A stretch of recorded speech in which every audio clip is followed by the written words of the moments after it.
Hey friends and foes, welcome to Brushwork Podcast. My name is Stephanie Scott, and today we're talking about the tea on Etsy. I think that's the most clickbaity title I've done yet. Good job, Stevie. Mostly I want to talk to you about why I ditched Etsy. But first, we have to go back as to why I joined Etsy, so here is my little story.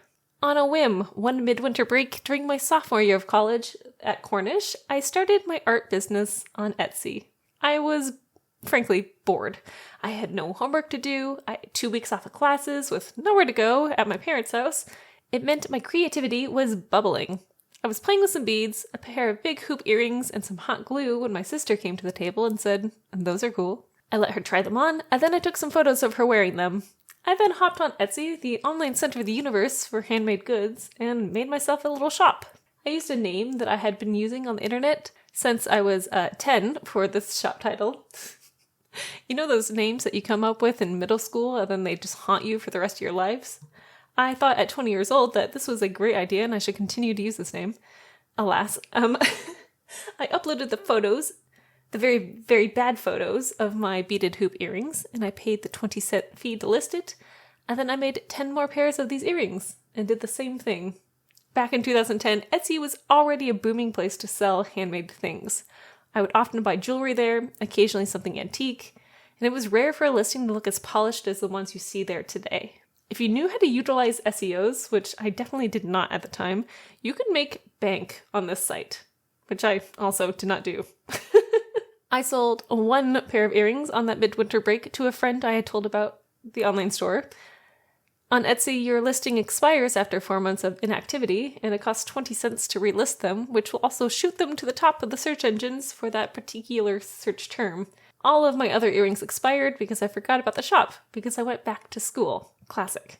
In 2011, I started selling hand-painted Converse. I would sell them through word of mouth for $125 per pair.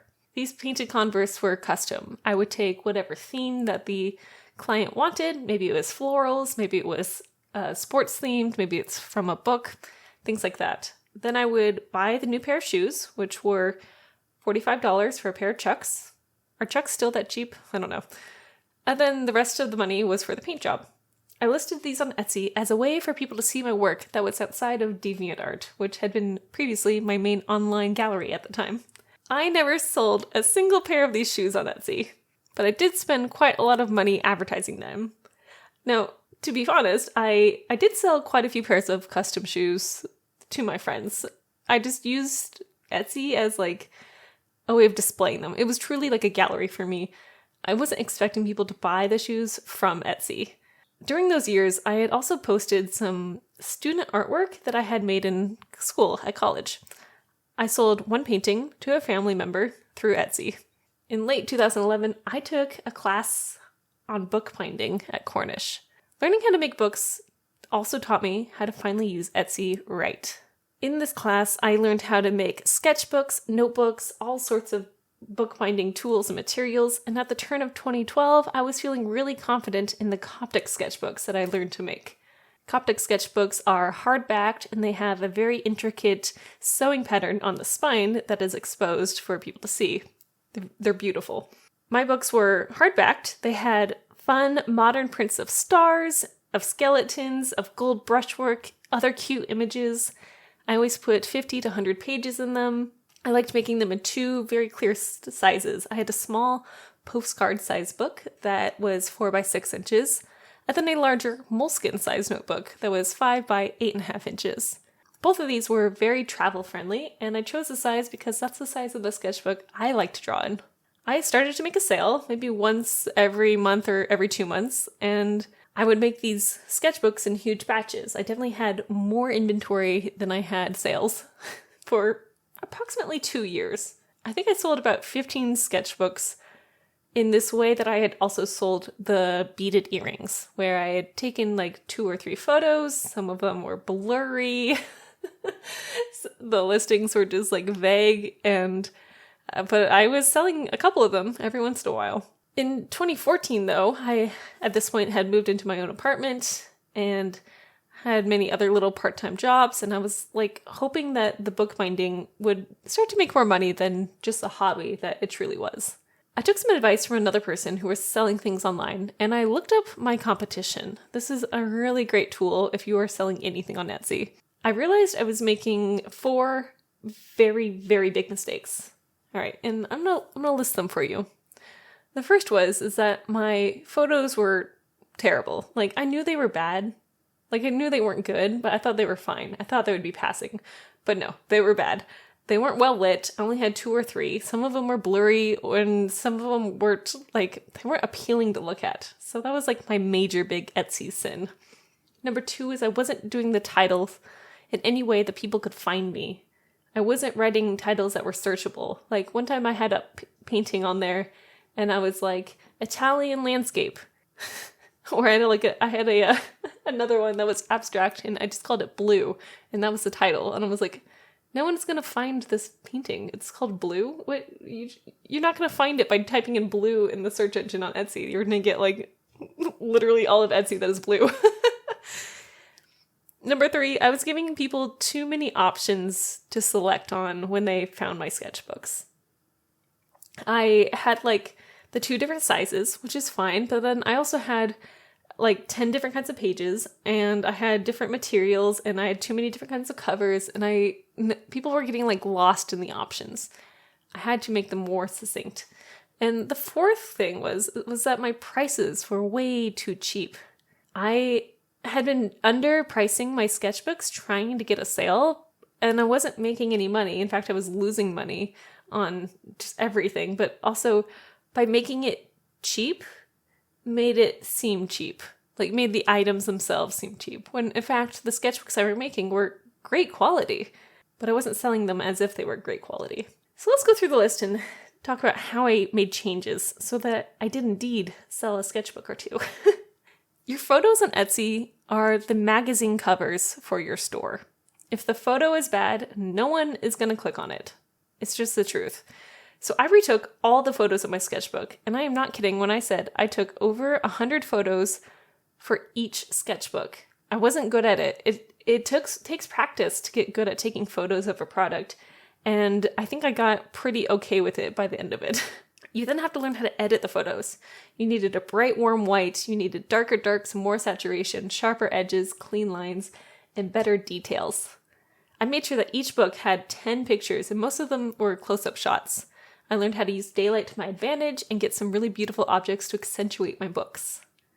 And then I learned how to do titles. So first, I went to Etsy and I typed in a description of what I would type in if I was looking for a Coptic sketchbook. Etsy helps you out here by giving you suggested searches. If any of the suggested searches met the description of my book, I'd add it into the title. My titles went from, quote, black and gold star covered Coptic sketchbooks, end quote, to, quote, Black Galaxy blank Coptic sketchbook, hardback, 50 pages, 4 by 6 inches, heavyweight drawing paper, artist gift, student gift, end quote. You see the difference? The second one has so many more searchable terms in the title. It's not just being like, this is my black and gold Coptic sketchbook. It's like, how many pages are you looking for? What size are you looking for? Is it hardback? Is it softback? What kind of drawing paper does it have? Is it good for artists? If someone was looking up a student gift, would they find it? Now they will. As I went through the years, adding new kinds of books and fine-tuning the language I was using to go with these books, I definitely saw an uptick in sales. I sold sketchbooks on Etsy from 2014 to 2020. Towards the end of 2021, I had also added to my inventory prints that I was making of my abstract artwork, tote bags, and also the sketchbooks. I had sold well over 100 sketchbooks. I don't know the exact number. And then I sold 3 prints and 5 tote bags and 1 painting. So 2021 hits and I'm like, this isn't working. This isn't good. Around that time, I did the math on the sketchbooks and realized they were becoming a waste of time to keep as a business. I was barely making money on them, and they were better off as a hobby. I haven't made a sketchbook in almost 2 years now, and it's good that I took a break from it. I now only make them when I personally need a new sketchbook, and I'll make a few extras, and sometimes my friends will be like, hey, do you have any sketchbooks for sale? And I'll tell them what I've got, and sometimes I'll make one custom for them if they're my friend, but otherwise, just a hobby. At this time, I'd also opened up another online shop and this was on my website. I had not been utilizing my artist website, stephaniescott.art, for many years before 2021. And finally, I had an artist coach who was helping me develop it as a place where it's fun to hang out on. Now, when you go to my website, it's the podcast, it's the shop, it's my blog, it's my art, it's art advice, it's many, many different things. So I wanted to have the shop that I had my art on be only on my website. It's confusing if there's too many places to buy your work. You want to have like one hub for it. So I closed down my Etsy store. I wasn't able to sell my paintings there. I wasn't selling prints very well there. I was selling the sketchbooks, but the tote bags weren't doing well either. And I really wanted to pivot to selling paintings. I wanted that to be the main thing I did. So between 2014 and 2022, 2023 now, that's the transformation I made. The biggest thing I learned about Etsy is that it's perfect for the things that you sell over and over again, but it does terribly for one-off items. Original art just sells poorly there. Prints, sketchbooks, tote bags, those do great if you sell them right, and sometimes I got it right and sometimes I didn't. If you're looking to sell art there, it's not impossible, but you need to think as a marketer and not just a painter in order to succeed. Ultimately, I noticed that I was able to make more sales on my website and sell my original artwork there. I save money on listing fees, I can better control my sales, I have an easier way to promote my artwork through my website. I left Etsy because it wasn't serving me as the artist that I am, which is an abstract geometric oil painter. The things that I miss out on is having Etsy's audience. By leaving Etsy, I'm now in full responsibility for getting eyes onto my website. I no longer have people just perusing abstract art on Etsy to look at me, if they ever saw me at all. But now I have to direct people to the shop on my website. So that means I need to promote it more on Twitch. I need to promote it more on Instagram. I need to promote it word of mouth. I have to actively send people to my site. And that's work. If you are selling things on Etsy, it's very helpful. Etsy is well known. Stephanie Scott, the artist, is much less so. I'm constantly having to drive people to my website, whereas Etsy gives me a remarkable platform to advertise on, showing my crafts to people who would never otherwise have seen it. In doing research for this episode, I wanted to find a way where you could sell artwork successfully on Etsy. And the other day on Twitch, a friend of mine asked for advice on how to succeed on Etsy as an artist, so I've come up with a list of things to do and a really good example of how to do it and make bank on Etsy. So I'm going to give you the advice I gave her, and I'm going to use the example of pet commissions as the vehicle for learning about how to sell art on Etsy. If you are listening and you are interested in selling art on Etsy, I want you to look these things up with me, okay? So pull up another window and let's go to town. I want to sell pet commissions. That's my thing. That's what I'm doing. What pet commissions are good at is that they're repeatable. Lots of people want pictures of their pets. They want paintings of them. They want drawings of them. They want lots of them. So already you have a win. You have something that is a sentimental value to your customer, their pet. You have a way of getting that image that they're going to send to you of the pet image, like the photo they've taken of their pet, and you can paint it and then sell it again and again and again and again. It's very good. Art that is repeatable is going to sell extremely well on Etsy. Okay, so great. We have our main item that we're selling. So first, I want to look at the style of art that I have, and I'm going to categorize it. So we do pet commissions. Let's say they're watercolor pet commissions. The words I'm going to write down to describe it are watercolor, ink, drawing, contemporary, photorealistic, bright, and if I'm going to do pets, I'm going to write down all the ones that I like to do. Maybe that's dogs, cats, guinea pigs. Be as specific as you can be. Even be niche down into it. So it's if I have dogs, maybe it's Dalmatians, maybe it's a King Charles Spaniel, maybe it's a blue Russian cat, etc. Okay, so now we're going to go onto Etsy, and I want you to look up custom watercolor dog portrait. When I type this into Etsy, I'm immediately seeing some hard hitters in this category. I want you to look for listings that have more than 1,000 reviews, because these people know what they're doing. They know how to sell on Etsy a piece of art, which is great. So there are heroes today, and we're going to look them up. I'm going to click on this listing in front of me here, This listing has a picture of one dog. It's a headshot of the dog, and it has the dog's name written in cursive next to it. This specific listing has 11,000 reviews, and the title is Pet Painting, Pet Portrait, Custom Pet Portrait, Custom Dog Portrait, Custom Watercolor Portrait, Dog Art, Dog Watercolor, and Dog Painting. That's all in the title. Right there is like an amazing clue as to what people are looking up on Etsy and how to get eyes onto your listing for your watercolor dog portrait, right? So like write these down or take a screenshot or something. We're taking notes here. This listing is beautiful. So the price point starts at $33 and goes up based on how many pets, up to 3, and if you want a full headshot of the pet or a full body. The most expensive is $233 for 3 full-body dogs in one piece of artwork. There's a second option here of choosing what style and size of print you would like. So it's like, do you want canvas or do you want paper? And then it gives you 3 or 4 different sizes here. And they all have different price points. So that's pretty cool. It's simple enough that your client, if they're looking at this, is like, okay, I want a dog portrait. I found this listing. I'm clicking on it. It has a lot of really good reviews. It's within my budget of like a fancy dinner, you know, and it also has an option for maybe it's not just my one dog, but it's 2 dogs and I want full body. And then underneath it, it says, it has an email address where you can send the photo of the dog because all of these paintings are based on photos that people send them. And it also has like instructions here on how to take a really good photo of your dog. That's important too. If you were doing like watercolor pet portraits, you want people to send you good photos to paint off of. The better the photo, the better the painting's going to be. So having instructions for your client is really great. It's just like 1, 2, 3. It's very simple. Let's go back and look at another one. This is also a big seller. They have a listing that's titled Mini Custom Watercolor Pet Portrait. Dog portraits from photos, dog portraits from pictures, pet painting, custom tiny paintings, miniature. That's the whole title. You can get from them a 5x7 print of your pet in a watercolor style for $47.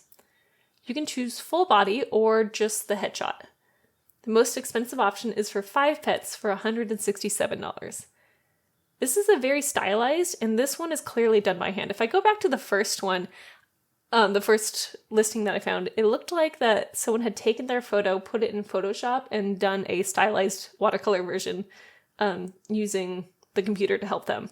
I can't tell if it's an actual watercolor or if it's just a digital rendering of that picture. Both are fine. Sometimes people want that. Sometimes people want an actual watercolor. But that's good to know. Okay, so we go back to the second one. Let's look at their shop. They've got, this money is crazy. Okay, so they've got 21,000 sales. You can find this information by scrolling down a bit on the main shop of whoever you're looking at. And this says they opened in 2019. And it looks like they have 10 listings for pet portraits. And they're interesting. So all the 10 listings that they have are similar.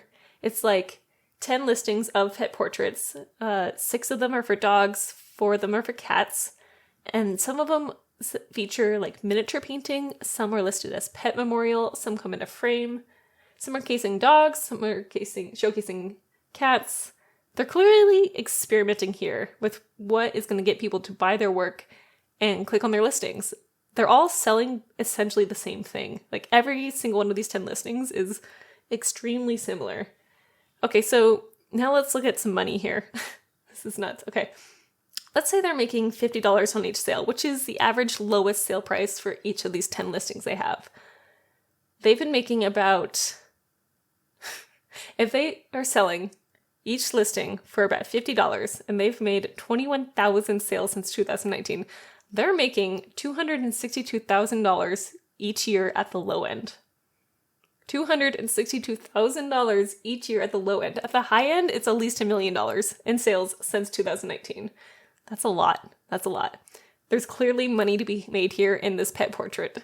Like, so if you have something on Etsy that's like, can be repeated like this, like figure out a system and get going. Okay, so the key to all of this is that there's 10 listings that they've made for pet portraits, which can be listed over and over again, right? The algorithm knows that these listings does well, and thus it's going to promote it on the search engine way higher up on the first page than anything else because Etsy makes a cut for every sale that you make. I think it's like 3% or something. You're gonna have to look it up if you want to do this.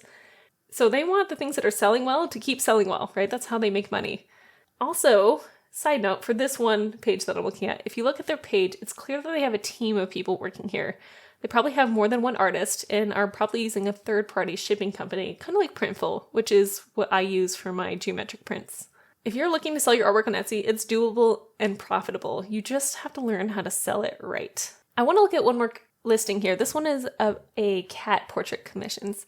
So this is a hand-painted watercolor picture of a cat portrait. It's custom pet portrait from photo commission personalized cat on Etsy. Much shorter title than most, but the shop is insane. So they also have 15 listings about. They're almost all identical. They're probably experimenting with photos and titles that get them the most hits, clicks, and purchases. But they have 725 sales since 2020. And some of them are like pet grief portraits. Some have other titles. You're going to play around with it. I think, so doing like a quick calculation, based off of their lowest sell price, they're making about $44,000 over the course of 2 years here. Or they're making $127,000 based off of their highest end items over 2 years. That's so much money. Y'all, there is money to make in the pet portraits. You should get into it. I don't like drawing pets. So I'm not going to do this, but if you're interested in making some dollars, this is a great option. Here's a checklist for a good Etsy shop. If you want to do it and you want to do it right, here you go. Okay, so number one is find something that you can sell that's artwork that's repeatable, where you can sell the same thing over and over and over again. Number two, you want to have a name that fits what you're selling. Instead of having Stephanie Draws as her title here, maybe having Draw Your Portrait. It's a clear name as to what is held in the store. If I say, click on the user, Draw Your Portrait, I'm going to expect portraits of me, portraits of a person, portraits of a family. Like, that's really cut clear and it's great. Have a good name that fits what you're selling. Brainstorm this. Get other people's opinions. Okay, number three, you want to really niche down what you're selling. You don't want to have too many listings. 10 pet portraits listings is great. There are different variations. Maybe they sell slightly different things. Perfect. 99 listings, including mugs and t-shirts and flags and bouncy balls and keychains and art, is really confusing and it's overwhelming for your client. Keep it really tight. And remember, you can have more than one Etsy shop. Like, if you want to sell 2 different things, you can have more than one shop. It's great. Okay, number 4 is you want to have really excellent photos. Well-lit, clear photos with lots of details. Put photos of your paintings in mock-ups, put them in different settings, have someone holding it so people can see the size without asking you. Lots of photos, really good ones. And maybe if you eventually get to the point where people are sending you pictures of your work in their homes, that's called social proof. Stick one of those in your listing. Number 5 is you want to have a sentimental biography about you, the shop owner, somewhere on your page. Some people will look at this and read it, some won't, but having that there creates another sentimental hook for you to get into people's lives and have them create an emotional connection with you, the seller, which is going to make them much more likely to buy from you than any rando they find on the internet. It's great. On that same note, you want to have a portrait of yourself somewhere in the shop. People want to know what you look like.